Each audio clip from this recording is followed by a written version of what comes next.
Americans love their independence, a nation of pioneers living out from under the eye of government, except for all the government. As such, unlike many other countries, Americans don't have a national ID card, and even the idea of creating one is a political hot topic every election cycle. The results are always the same. We don't need no ID card. But, suspiciously, US citizens do already have this, a card with a unique number that many places will ask for to prove who you are. This is the Social Security card and number, and it has become a quasi-ID stroke unique password to identify citizens, though that was never its intended use. For Americans, keeping this number secret is super important because it's the key to the government and banks identifying you as you, and losing control of it is the worst kind of identity theft that can happen. So how did Americans end up with a national ID number that isn't one and a card terribly unfit to identify? It all started in the Great Depression of long ago when the government created the Social Security program, a kind of mandatory pension. Citizens would be required to pay in during their working lives and withdraw in their retirement. The idea being that even if past you didn't save for the sunset years of future you, the eventually old current you would still have something to live on.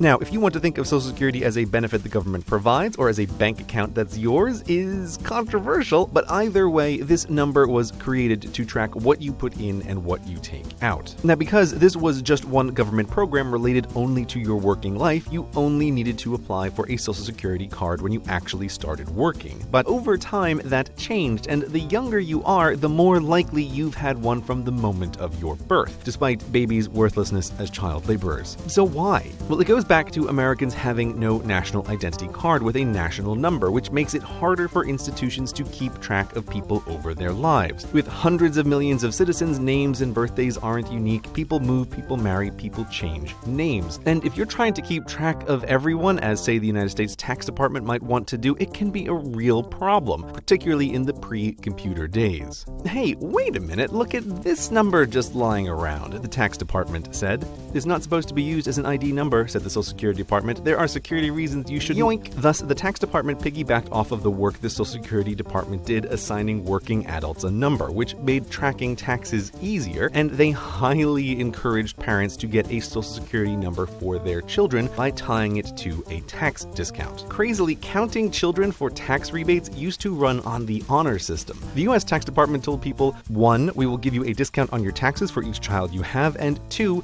write down your number of children. Please be honest, we don't have a way to check. Which was just asking, nay, begging people to lie, which they did, birthing on paper millions of phantom children. But after requiring each kid to have a Social Security account number connected to a birth certificate before the parents could get the tax discount, all those phantoms faded away. This turned the Social Security number into a unique number that all citizens had right from the start, and that made it easy for lots of other places like banks and schools and companies and landlords to also piggyback on the number as an easy way to keep track of people without having to come up with their own systems, and to be able to exchange information about people between institutions. This is super useful for institutions, so the desire of Americans to not have a national identity card led somewhat inevitably to the nearest thing available being used as a substitute, which ended up being worse because the Social Security number was never designed to be used this way in the long ago, and you can tell because it has no security built into it. Okay, so there's this neat trick that most ID numbers use where they can check themselves to see if they're invalid. The simplest way is to have the last couple digits match the sum of the others. All kinds of ID cards and barcodes do this because it makes it impossible to enter an incorrect number in a computer and makes it harder for fraudsters to guess valid numbers. This is why if you try to buy something online by guessing a credit card number, the website knows it's invalid before you even click buy. But because the Social Security number started life in the long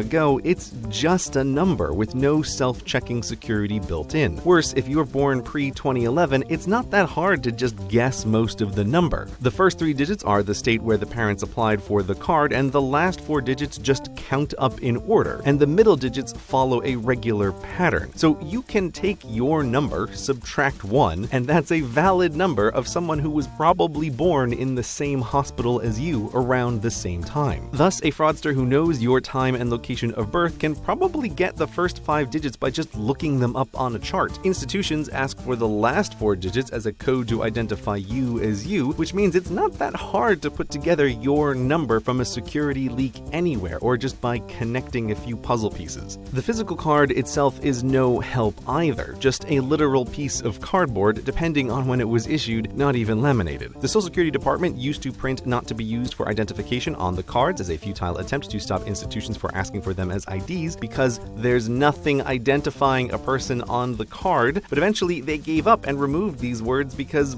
unlike passports or driver's license, you can assume all Americans will have this one card. All this means your Social Security card and number probably have less security than your library card, while being vastly more important. So it fails at being a secure number, it fails at being a good ID card, but at least it is universal, which is why people use it. Oh, hello, asterisk, my old friend. No, of course not. This program isn't actually universal. Not everyone has a Social Security account number, and not everyone pays into the program. If you want to get out of paying, you'll just need to, first, never have received any Social Security benefits and give up your rights to getting any in the future, which seems fair. In addition, you must also be a member of a religion opposed to the idea of Social Security, usually because it's a kind of insurance, and insurance is a kind of gambling. That's harder, but you could always just start your own religion if you were really serious about avoiding taxes. But your new religion must also provide for its elderly and dependent members, which means you have to recreate a Social Security program of sorts in your religion, while also being against Social Security. But if creating a contradictory religion doesn't daunt you, lastly, it must have existed continuously since 1950,